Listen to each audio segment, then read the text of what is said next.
అందరికి నమస్కారం అండి. బాగున్నారు కదా? Thank you for supporting my videos.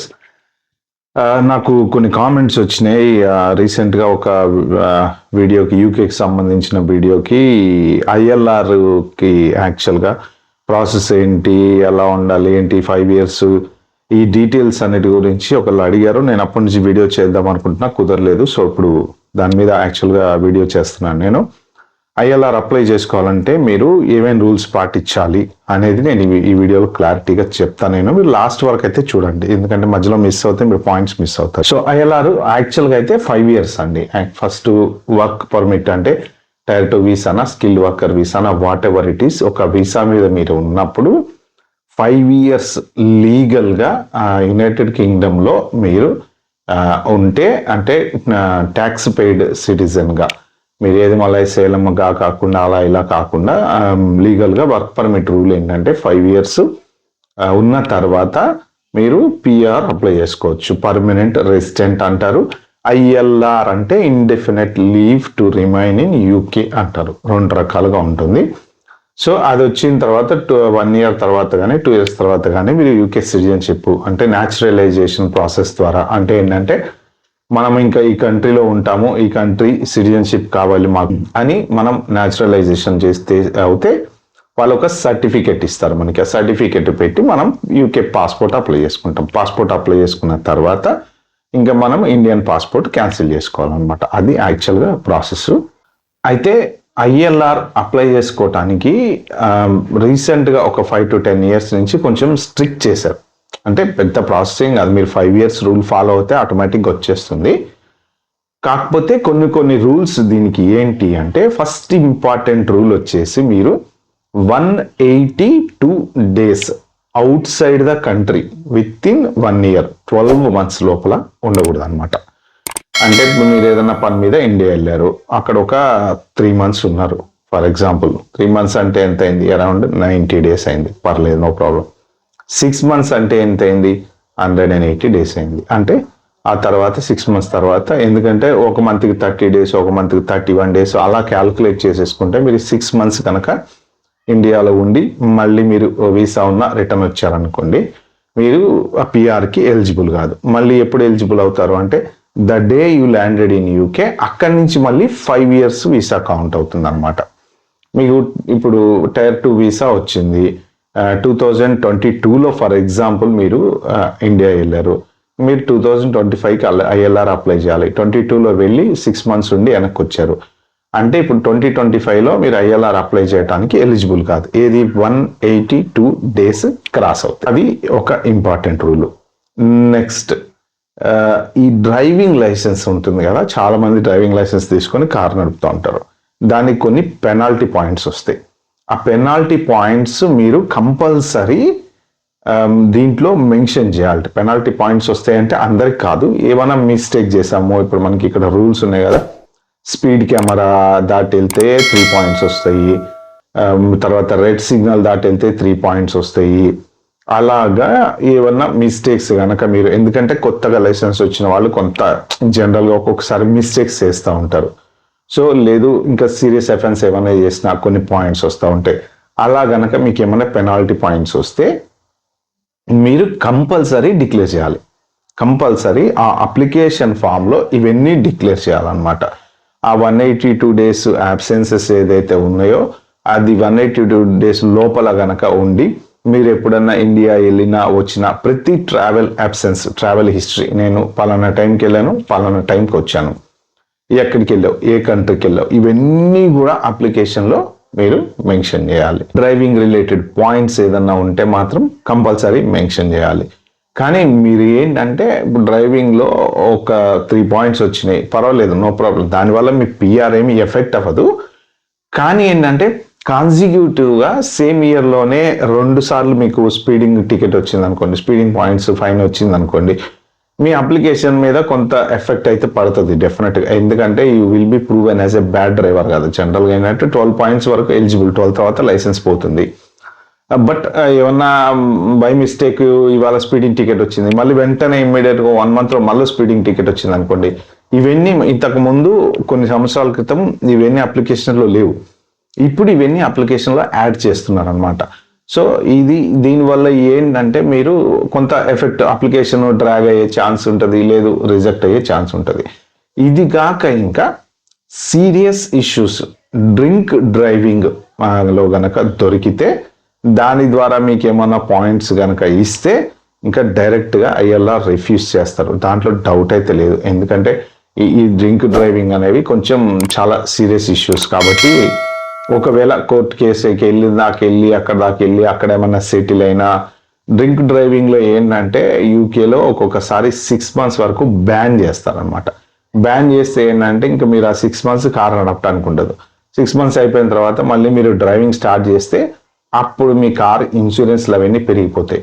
So ఈ బ్యాను ఇవి అన్నీ కూడా మన క్రెడిట్ హిస్టరీలో యాడ్ అయిపోతుంటాయి అనమాట. అంటే మనకు సంబంధించిన ఒక డేటా ఏదైతే ఉంటుందో దాంట్లో ఇవన్నీ లాగ్ అవుతాయి. డ్రైవింగ్ ఏజెన్సీ వాళ్ళ దగ్గర అంత ఇన్ఫర్మేషన్ ఉంటుంది కాబట్టి ఈ హోమ్ ఆఫీస్ వాళ్ళు ఏంటంటే డ్రైవింగ్ ఏజెన్సీ వాళ్ళతో మనం కాంటాక్ట్ చేసుకుని కన్ఫర్మ్ చేసుకుంటారు.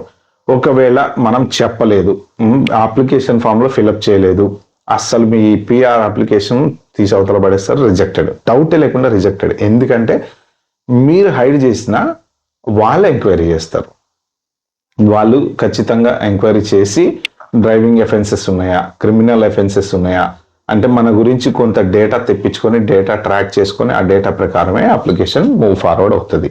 ఒకనొక రోజుల్లో ఉన్నప్పుడు ఇచ్చేవాళ్ళు 3 months bank statements, pay slips చూపెడితే టక్కన ఓకే అని స్టాంప్ వేసి ఇచ్చి పంపించేవాళ్ళు. కానీ ఇప్పుడు చాలా సీరియస్గా స్క్రూట్నీ ఎక్కువైతుంది అనమాట. కాబట్టి ఏంటంటే మీరు డ్రింక్ డ్రైవింగ్ ఇష్యూస్ ఏమైనా ఉన్నాయా, లేకపోతే పాయింట్స్ ఏమైనా ఉన్నాయా, ఇవి కంపల్సరీ మెన్షన్ చేయాలి. నెక్స్ట్ ఇంకోటి ఏంటంటే FPN అంటారు, ఫిక్స్డ్ పెనాల్టీ నోటీస్. ఇది చాలా చాలా చాలా ఇంపార్టెంట్ అన్నమాట. ఎందుకంటే మీకు FPNs ఎక్కడెక్కడ వస్తాయి అంటే ఇప్పుడు మీరు స్కూల్ ఉన్న ఏరియాలో కొన్ని టైమింగ్స్ పెడతారు. 8:30 to 9:30 స్కూల్ ముందు నుంచి మనం డ్రైవ్ చేయకూడదు. ఒకవేళ చేసామనుకో FPN వస్తుంది, అంటే fixed penalty notice, 80 pounds fine వస్తుంది. బస్ లైన్లో వెళ్తే 80 pounds ఫైన్ వస్తుంది. తర్వాత ఇంకా ఈ సిగ్నల్ లైట్ క్రాస్ అయినప్పుడు పాయింట్స్తో పాటు మనకు ఫైన్ కూడా వస్తుంది. ఇలా కాకుండా పార్కింగ్ ఎక్కడ రెడ్ లైన్ మీద, అదే ఎల్లో లైన్ మీద, రెడ్ లైన్ ఉంటాయి కొన్ని చోట, రెడ్ లైన్ మీద అట్లాంటి చోట్ల పార్కింగ్ చేసిన, సింగిల్ ఎల్లో లైన్ మీద పార్కింగ్ చేసిన పార్కింగ్ టికెట్ వాడు పెట్టి వెళ్ళిపోతుంటాడు. పెట్టి వెళ్ళినప్పుడు ఏమవుతుందంటే ఒక్కొక్కసారి మనము బ్లైండ్ అయ్యి చూసుకోము, అంటే జనరల్గా ఊహించాము కదా, చూసుకోము, కార్లో ఎక్కుతాము, డ్రైవ్ చేసుకుంటూ వెళ్ళిపోతాము. ఎప్పుడు వైపరో గీపరో చేసినప్పుడు టక్కన అది ఎగిరిపోతుంది, ఆ ఫిక్స్డ్ పెనాల్టీ టికెట్ ఎగిరిపోతుంది. ఏమవుతుంది, నెక్స్ట్ ఇంటికి లెటర్ వస్తుంది. 14 days టైం ఉంటుంది మనకి. 14 daysలో కట్టకపోతే ఇంటికి లెటర్ వస్తుంది. ఒకవేళ మీరు అడ్రస్ మార్చడం మర్చిపోయారు, మీ కార్ అడ్రస్ ఒక చోటు ఉంది, మీరు ఒక చోటు ఉన్నారు అంటే ఆ లెటర్ వేరే చోటుకి వెళ్తుంది. బై మిస్టేక్ మీరు దాన్ని ఇగ్నోర్ చేశారో, పట్టించుకోలేదో, సంథింగ్ ఏదో జరిగి కట్టలేదు, 14 days నుంచి 28 days అయితే 28 days తర్వాత కూడా కట్టకపోతే కోర్టుకి వెళ్తుంది. కోర్టుకి వెళ్ళి మీరు మళ్ళీ సెటిల్మెంట్ చేసుకోవాలి. దాన్ని మళ్ళీ నేను మర్చిపోయానో, చూసుకోలేదనో, కట్టలేదనో, అది చాలా సీరియస్ అఫెన్స్ అనమాట. అయితే మీరు FPN కూడా కంపల్సరీ ఇందులో మెన్షన్ చేయాలి. ఒక కార్కి FPN వస్తుందా అంటే లేదు. రీసెంట్గా కొత్తగా వేరే FPNలు కూడా స్టార్ట్ అయినాయి. Fixed penalty notice environmental protection act కింద ఇస్తున్నారు అనమాట. ఏంటి అంటే మనము జనరల్గా ఎక్కడ పడితే అక్కడ చెత్త పడేసే అలవాటు మనకుంది కదా. ఇప్పుడు కౌన్సిల్స్ నుంచి కొంతమంది ఇక్కడ కెమెరాలు పెట్టుకొని డ్రెస్లు వేసుకొని తిరుగుతూ ఉంటారు బయట, ఎక్కడ మీ రోడ్లలో కానీ లేకపోతే నియరెస్ట్ షాపింగ్ కాంప్లెక్స్ల దగ్గర కానీ ఇళ్లల్లో కానీ అలా తిరుగుతూ ఉంటారు. మీరు ఏమన్నా వస్తువు అలా కింద పడేసిన ఫ్లై టిప్పింగ్ అంటారు అనమాట. దాన్ని ఫ్లై టిప్పింగ్ అనేది ఎన్విరాన్మెంటల్ ప్రొటెక్షన్ యాక్ట్, ఒక్కొక్కసారి సెక్షన్ 38 అంటారు, ఒక్కొక్కసారి సెక్షన్ 88 అంటారు, తర్వాత సెక్షన్ 43 ఏదో అంటారు. దానికి 2-3 సెక్షన్లు ఉన్నాయి ఎన్విరాన్మెంట్ ప్రొటెక్షన్ యాక్ట్కి. దాని ప్రకారం ఫ్లై టిప్పింగ్ అనేది అది మనకి వాళ్ళు వచ్చేసి మన డ్రైవింగ్ లైసెన్స్ అవి తీసుకొని ఏదో ఒక ఐడి ప్రూఫ్ తీసుకొని పడేసినప్పుడు కనుక చూస్తే సో వాళ్ళకు ఫిక్స్డ్ పెనాల్టీ అనేది ఇస్తారనమాట. ఆ FPN కానీ అంటే జనరల్గా అందరూ ఏమనుకుంటారే ఫిక్స్డ్ పెనాల్టీ నోటీస్ ఓన్లీ కార్లకే వస్తాయి అనుకుంటారు, వీటికి కూడా వస్తాయి అనమాట. అంటే జనరల్గా అన్ని కంట్రీస్లో ఉంటాయి. ఇప్పుడు అమెరికాలో వచ్చేసి జే వాకింగ్కి కూడా వాళ్ళు పెనాల్టీ నోటీస్ ఇస్తారు. సింగపూర్లో అయినా అంతే, రోడ్ క్రాస్ చేస్తుంటే వాళ్ళు ఒక్కొక్కసారి $30 $50 ఫైన్ ఇస్తారు. ఎందుకంటే సిగ్నల్ ఉన్న చోటనే మనం క్రాస్ చేయాలి. సిగ్నల్ లేకుండా ఎక్కడ పడితే అక్కడ రోడ్డు క్రాస్ చేయడం జే వాకింగ్ అంటారు. దానికి కూడా ఫిక్స్డ్ పెనాల్టీ నోటీసులు వస్తూ ఉంటాయి. సో అలాగా యూకేలో కూడా FPNs వస్తాయి అన్నమాట. సో మీరు కనుక FPN అనేది ఇగ్నోర్ చేస్తే అది సీరియస్ అవుతుంది. కాబట్టి ఏంటంటే విత్ ఇన్ 14 daysలో ఒకవేళ ఏ FPN వచ్చినా సరే మీరు కట్టేసేయండి. కట్టేసిన FPN డీటెయిల్స్ కూడా ఈ అప్లికేషన్లో మెన్షన్ చేయాలి. మీకు ఎటువంటి ట్రాక్ రికార్డు ఏదన్నా నెగిటివ్గా ఉంటే పాయింట్స్, తర్వాత FPNs, డ్రింక్ డ్రైవింగ్ ఇష్యూస్ మీరు కంపల్సరీ దాంట్లో మెన్షన్ చేయండి. అప్లికేషన్ ఫిలప్ చేసేటప్పుడు మెన్షన్ చేయకపోతే స్ట్రైట్ అవే మీ అప్లికేషన్ రిజెక్ట్ అయితే అవుతుంది. ఓకే, తర్వాత FPNs ఆన్ టైం కట్టేసేయండి.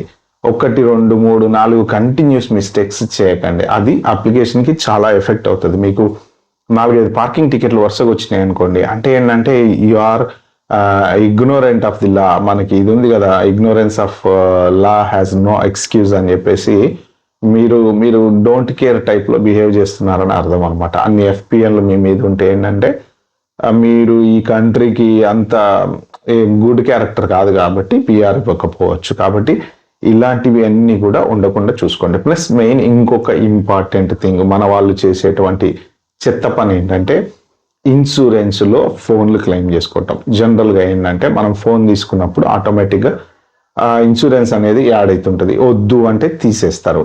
సో మనం ఒక మంత్లీ ఇంత £40 £30 కట్టి ఫోన్ తీసుకున్నప్పుడు ఇన్సూరెన్స్ ఉంటుంది. కాబట్టి చాలా మంది కామన్గా చేసేటువంటి కక్కుర్తి పని ఇదే అన్నమాట. ఇండియా వెళ్ళినప్పుడు ఆ ఫోన్ ఎవరికో ఇచ్చేస్తారు. సో ఇక్కడికి వచ్చిన తర్వాత నా ఫోన్ ఫ్లైట్లో పోయింది, లేకపోతే అక్కడ పోయింది, ఇక్కడ పోయింది అని చెప్పేసి దాన్ని వీళ్ళు వెళ్ళి పోలీస్ కంప్లైంట్ పెడతారు, పోలీసు వాళ్ళు లెటర్ ఇస్తారు, ఇన్సూరెన్స్ క్లెయిమ్ చేసుకుంటారు. సో ఇలాంటివి జరుగుతున్నాయనే. సో ఒకప్పుడు IMI నెంబర్ అనేది ఒకప్పుడు ఉండేది కాదు. ఈ ఫోన్ థెఫ్ట్ వచ్చిన తర్వాత ఈ నెంబర్ క్రియేట్ చేశారు. సో ఇప్పుడు వాళ్ళు ఏంటంటే యూకేలోనే ట్రాక్ చేసేవాళ్ళు ఇదివరకు. ఇప్పుడు వరల్డ్ వైడ్ ఎక్కడ పోయినా కానీ ఫోన్ ట్రాక్ చేస్తున్నారు ఇన్సూరెన్స్ కోసం. కాబట్టి మీరు ఇండియాలో వదిలిపెట్టి వచ్చేసి ఇక్కడ ఇన్సూరెన్స్లో ఫోన్ పోయిందని క్లెయిమ్ చేసుకుంటే ఇస్తారు, నో ప్రాబ్లం. కాకపోతే ఒకసారి చాలా మంది కక్కుర్తిగా ఏం చేస్తారంటే 2 సార్లు 3 సార్లు క్లెయిమ్ చేసుకుంటుంటారు. ఒకటి అక్కకి, ఒకటి చెల్లికి, ఒకటి నాన్నకి, ఒకటి అమ్మకి ఇస్తారు ఇండియా తీసుకొని పోయి. ఓకే, నేను చూసే చాలా మంది అంటే జనరల్గా అదేంటంటే మనం ఇన్సూరెన్స్ అనేది ఏంటంటే బై యాక్సిడెంటల్గా ఎవరైనా కొట్టేసినా పోయినా మనం క్లెయిమ్ చేసుకోవచ్చు. మనం ఏం చేస్తున్నాం, ఇక్కడ చీటింగ్ చేస్తున్నాం సిస్టమ్ని. వాళ్ళకి అర్థమైపోతుంది. 2 సార్లు క్లెయిమ్ చేసుకున్నామంటే వాడికి డెఫినెట్గా అర్థమవుతుంది వీడు కావాలని క్లెయిమ్ చేసుకుంటున్నాడని. ఇస్తాడు, ఎందుకంటే టర్మ్స్ అండ్ కండిషన్స్లో మనం డబ్బులు కడుతున్నాం కాబట్టి వాడు ఇస్తాడు, ప్రాబ్లం ఏం లేదు. కానీ అది కూడా మీకు ఈ PR అప్లికేషన్కి వెళ్ళినప్పుడు కొంత ఎఫెక్ట్ అయ్యే ఛాన్స్ ఉంటుంది. తర్వాత ఇంకొకటి ఏంటి అంటే ఇల్లు రెంట్కి తీసుకుంటారు చాలా మంది. పెద్ద ఇల్లు తీసుకుంటారు, 2500 3 bedroom హౌస్ ఫర్ ఎగ్జాంపుల్కి తీసుకొని ఏం చేస్తారంటే సబ్లెట్టింగ్ చేస్తారు. అంటే మీ పేరు మీద హౌస్ కాంట్రాక్ట్ ఉంటుంది, మీరు వేరే వాళ్ళకి సబ్లెట్ చేస్తారు. రూములు రెంట్కి ఇవ్వటము అంటే ఇప్పుడు ఆ 2500 హౌస్ మనము స్పెండ్ చేయలేము అనుకోండి అంత అమౌంట్. ఒక రూమ్ 600కి 700కి అలా రెంట్లకి ఇస్తూ ఉంటారు అనమాట.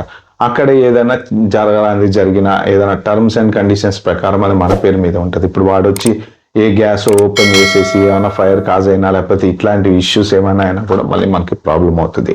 ప్లస్ ఇంకొకటి, కొంతమంది ఏం చేస్తారంటే వాళ్ళు అగ్రిమెంట్ తీసుకుంటారు. ఇప్పుడు 1000కో 1200కో తీసుకొని మళ్ళీ వాళ్ళు సబ్లెట్కి ఇంకొకటికి అగ్రిమెంట్, వాళ్ళు ఉండరు దాంట్లో, ఒక 200 యాడ్ చేసి ఇంకొకటికి అగ్రిమెంట్ రాసి రెంట్కి ఇస్తారనమాట.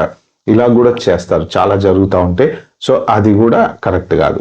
ఇవి మెయిన్ ఇంపార్టెంట్ బుల్లెట్ పాయింట్స్ మీరు చూసుకోవాల్సింది.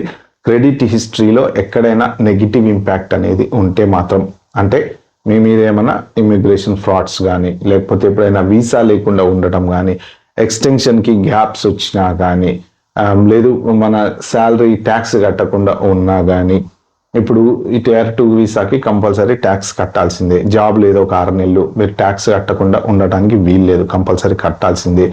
పేరోల్స్ మెయింటైన్ చేయకపోయినా, మన మీద ఏమైనా క్రిమినల్ కేసులు ఉన్నా, డ్రింక్ అండ్ డ్రైవ్లు ఉన్నా, ఇలాంటివి ఏమున్నా సరే మీ PR అప్లికేషన్ కంపల్సరీ రిజెక్ట్ అవుతుంది. ఇప్పుడు చాలా సీరియస్గా, ఇదివరకు అంత సీరియస్ లేదు కానీ ఇప్పుడు ఏంటంటే వీళ్ళు కూడా నెట్ మైగ్రేషన్ బాగా తగ్గించాలి అని చెప్పేసి కంట్రీలో చాలా సీరియస్గా తీసుకున్నారు. కాబట్టి ఎవరైనా సరే ILRకి వెళ్దాము అనుకున్న వాళ్ళు కానీ, ILRకి దగ్గరలో ఉన్న వాళ్ళు కానీ, మీరు ఐఎల్ఆర్ వచ్చే వరకు మాత్రం చాలా జాగ్రత్తగా ఉండండి, ఎందుకంటే ఇదే బేస్ అన్నమాట.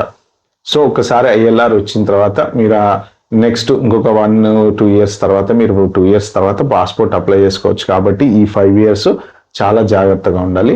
ఐఎల్ఆర్ అప్లై చేసే ముందు మీరు ఇంగ్లీష్ లాంగ్వేజ్ టెస్ట్ అనేది ఉంటుంది. ఇక్కడ English language life in the UK అనే టెస్ట్ అనేది ఒకటి రాయాలన్నమాట. లైఫ్ ఇన్ ద యూకే ఏంటి అంటే ఒక బుక్లో ఒక 7-8 అరౌండ్ 10 చాప్టర్స్ అనుకుంటా, 10 చాప్టర్స్ ఉంటాయి. హిస్టరీ, ఈ కంట్రీ హిస్టరీ ఒకటి, ప్లస్ మీ లాంగ్వేజ్ ప్రొఫిషియన్సీ, అంటే మీకు ఇంగ్లీష్ రాకుండా ఈ కంట్రీలో ఉంటున్నారు అని వాళ్ళకి ఉంటారు చాలామంది. ఇప్పుడు బోల్డెన్ మంది గుజరాత్ నుంచి వచ్చేవాళ్ళు, అటు నుంచి వచ్చేవాళ్ళు, మన తెలుగు వాళ్ళు విజిట్ వీసా మీద వచ్చేవాళ్ళు, ఇంగ్లీష్ రాని వాళ్ళు చాలామంది ఉన్నారు ఈ కంట్రీలో. సో వాళ్ళు ఏంటంటే పిఆర్కి ఎలిజిబుల్ కాదు అనేసి ఈ టెస్ట్ పెట్టారనమాట. ఎందుకు పెట్టారంటే ఈ టెస్ట్ ఇంగ్లీష్లో చదివి మనం వెళ్ళి ఎగ్జామ్ రాయాలి, రాసిన తర్వాత పాస్ అవుతే మనం పిఆర్ అప్లై చేసుకోవచ్చు.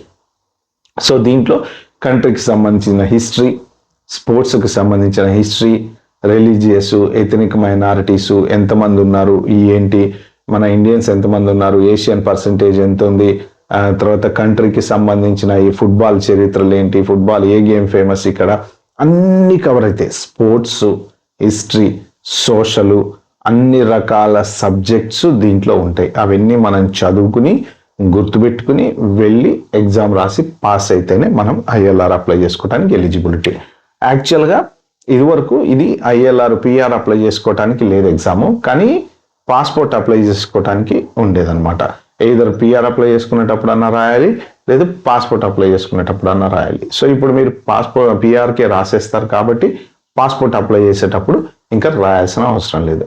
సో కాబట్టి ఇవన్నీ రూల్స్ ఐఎల్ఆర్ అప్లై చేసుకునే వాళ్ళు మాత్రం జాగ్రత్తగా ఫాలో అవ్వండి. వీటిల్లో ఏ ఒక్కటి తేడా వచ్చినా మీ ఫ్యూచర్ డ్రీమ్స్ మొత్తం షాటర్ అయిపోతాయి. ఎటువంటి ఇల్లీగల్ పనులు చేయకండి, రూల్స్ ఫాలో అయ్యి జాగ్రత్తగా ఉంటే మాత్రం హ్యాపీగా మీరు పిఆర్ తెచ్చుకోవచ్చు, బ్రిటిష్ పాస్పోర్ట్ తెచ్చుకోవచ్చు, ఫర్దర్గా ఈ కంట్రీలో హ్యాపీగా ఉండొచ్చు. ఓకే ఫ్రెండ్స్, ఇది నేను వీడియోలో చెప్దాం అనుకుంది. వీడియో మీకు నచ్చినట్టుంటే ప్లీజ్ అండి like, share, subscribe my channel. Thank you.